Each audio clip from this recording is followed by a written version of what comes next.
Welcome back. We're at our weekly hangout like normal, although we're sitting out in the parking lot. We're still having our dinner like we normally do with some of the past graduates. I'm sitting here with Joe and James.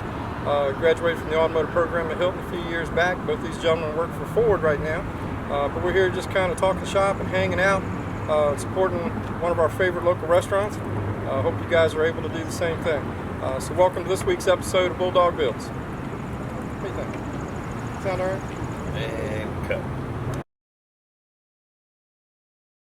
So I'm waiting on the correct belt for my tiller, and until then I borrowed one from a guy up the street with the stipulation that I have to get it running because it hasn't run in a long time. So just as with everything else, we're pulling the carburetor off, going through this, and that should pretty much be all this thing needs. So just like with that push mower I did, this one needs the float needle and seat, so I can feed some gas, and then it should fire off and run great. So we'll pick up the part, install it, see what we have. Alright, so we got our float needle in with our float. Looks a lot better now. Before, that thing was barely going up at all, which meant there wasn't going to be much fuel going in. That was because that thing had deteriorated so much it had fallen out and had swollen. But now it looks like we're going to get quite a bit of fuel in the bowl, and this thing should start up and run pretty good. Alright, so before I put the air filter back on, let's see if she fires off and runs like she's supposed to.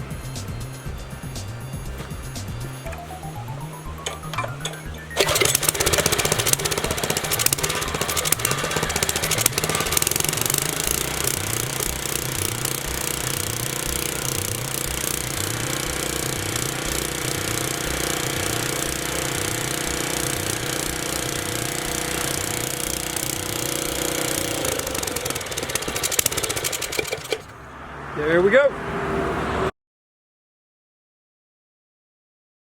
Alright, so it's time to start polishing these panels now. I got this real nice snap-on polisher grinder. The small pads. I really like this thing. So we're going to use our rubbing compound to start with after I've got them sanded down to with the 2000 that you saw last week. So put a little bit on here and kind of get it moved around with the pad before we pull the trigger.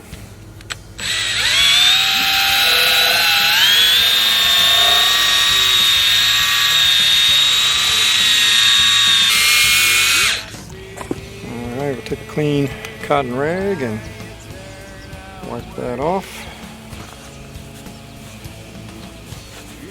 We're going to do it twice. We're going to do each step twice. Alright, so a little more rubbing compound again.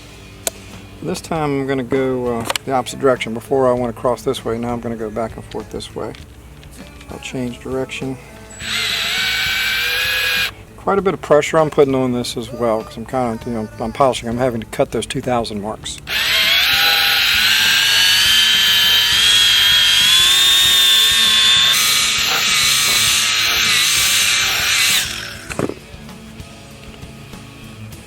Definitely want to make sure you wear clothes that you don't care so much about. You will get polish all over it. Alright, if you can see the sheen in that versus the 2000 that we sanded. And now we've got with the polishing compound, well, I'm sorry, the rubbing compound. It's going to be a lot better once we polish it. But I'm going to use the rubbing compound on the other side first. I'm going to change to the polishing pad now.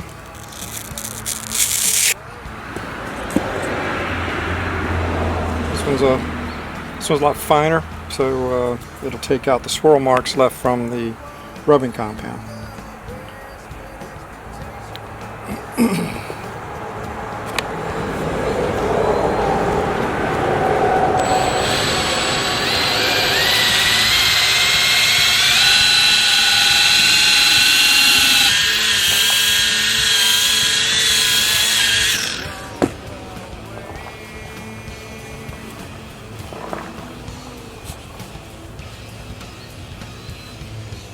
We're going to do this twice as well.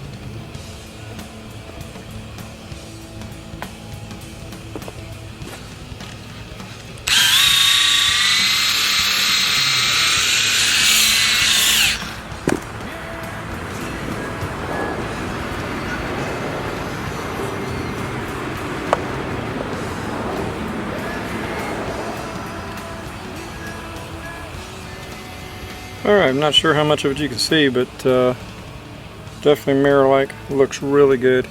I think he's going to be pretty pleased with it.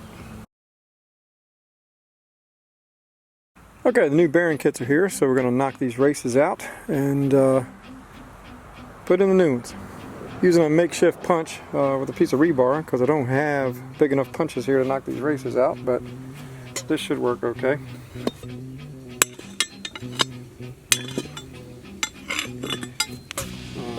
Ready? So there's that one. Don't need any more, we have the new one. I'll turn this back over. Take the other side out.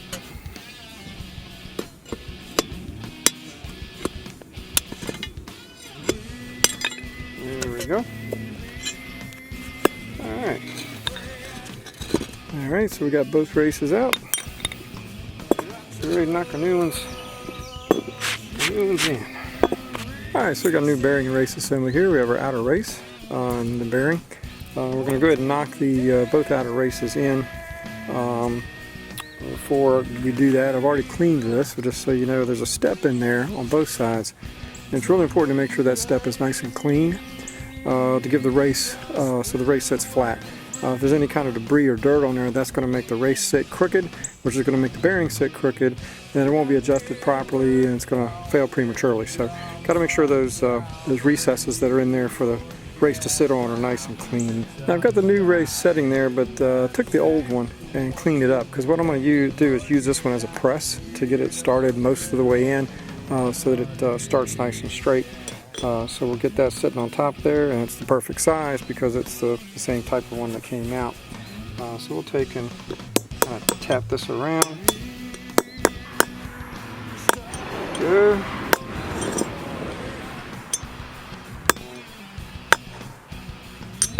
Alright.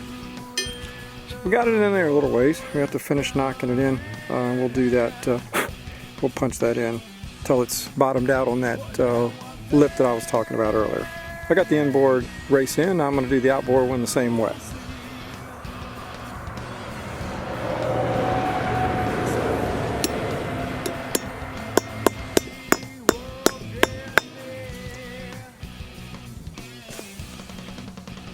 Alright, now we'll get it knocked in the rest of the way.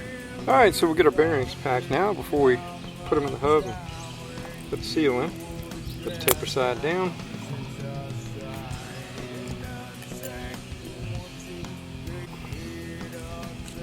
Press until we get grease coming through the center of the bearing.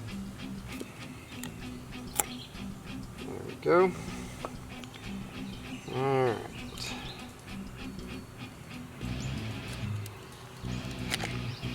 Alright, so you can see we got grease coming all through the center of the bearing, which is what we want. A little bit of excess here.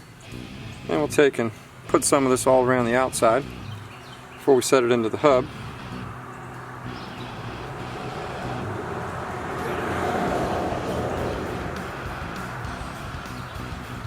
Alright, now we'll set her down into the hub, like so. Then we can put the seal in. So we'll knock the seal in now. I got the seal set up here. Hammer's a little overkill, but I'll just be careful with it. We'll knock it down until it's flush.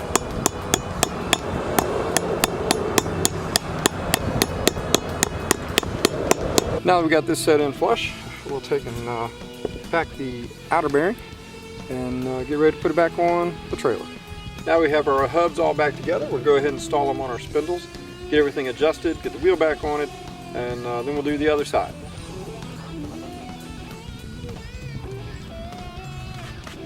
Get our washer on, and our nut.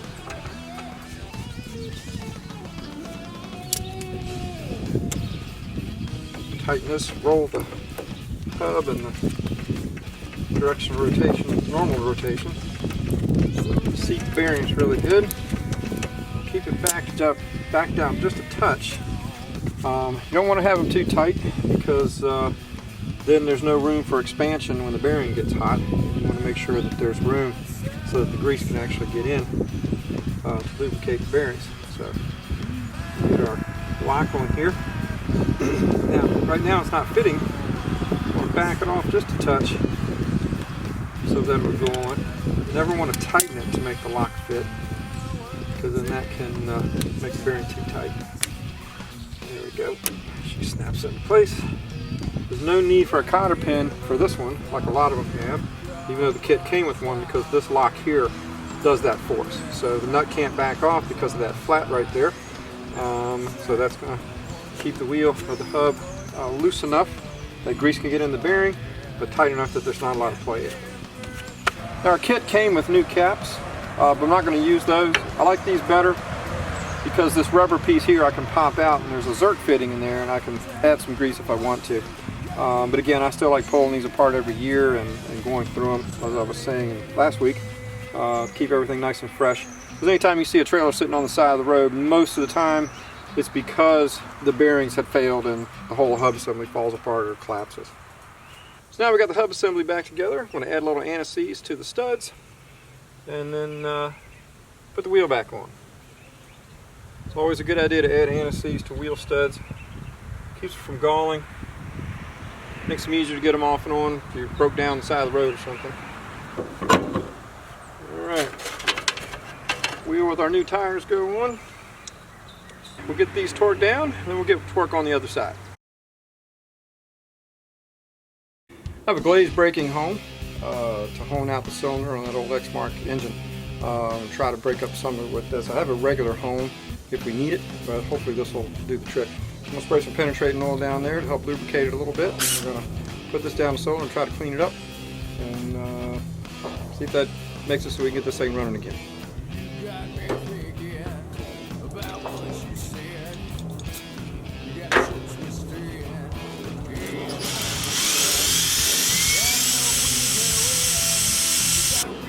That's cleaning up pretty good. I'm probably going to still need to use that other hone, but this is definitely breaking up a lot of that old corrosion that was in there. We'll just continue doing what we were doing. Sometimes with a lot of old projects you just have to cut bait, and that's the case with our eXmark engine. After honing the cylinder and getting everything freed up, it wasn't making any compression on the other cylinder, so took the cover off to check the valves. And even though I can turn the engine over readily, neither one of the valves on this side are opening. So something is stripped or broke inside of the case. It's not allowing the camshaft to move. And I'm not interested in splitting the case. It's just not worth all that effort. So this one, unfortunately, as much as I like fixing everything I can, I think it's just going to be best to let this one go to scrap and get recycled into something else. Got the new spindle kits in for the mower deck. Went ahead and bought all three of them with a new belt. It was a good deal, so it's going to redo basically the entire deck.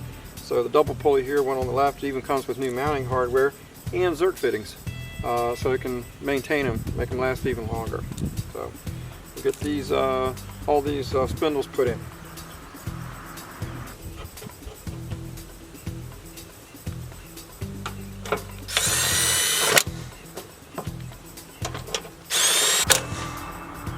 Alright, we do that 2 more times, and we'll put our new belts on. Then it'll be time to sharpen our blades and put those on. In replacing the spindles on the deck, I also noticed that the idlers were shot.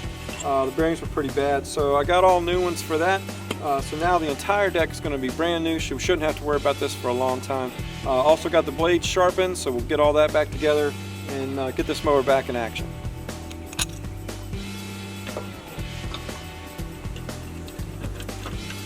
So the deck's back under. Let's get it hooked up now, get our belt hooked up. Then we'll raise it in the air and put our blades on. Then we should be ready to test it. Yeah, it would have been easier to put the blades on with the deck off, but I forgot. I already had the deck on, so I didn't want to take it back off. But got our freshly sharpened blades here, putting them on. That'll pretty much finish it off, and I'll be ready to go mowing.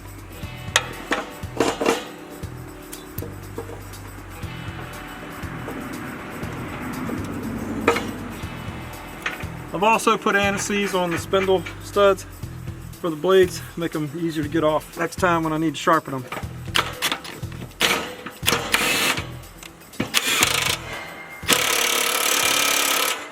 Here's something you might enjoy. So I was just about finished tilling the garden. Actually, I had finished it and I was just going back over it a second time. And this happened. Might still be able to see the smoke coming out of it. So that's what happens when you throw a connecting rod out the side of an engine block. The cover is right there. Piece that's missing. And the connecting rod flew out all the way over here. That's left of it anyway. So there you go. Fortunately, as you suspect, I have plenty of engines for this thing laying around. So we'll swap out an engine at some point and have it running again. But I think my tilling is done. Do a little hoeing and planting and our garden will be ready to grow. Next time on Bulldog Builds, we'll have more of the pull tractor panels completed. We have yet another rototiller to be worked on. And we'll have the good parts pulled off this old Oliver tractor. See you next week.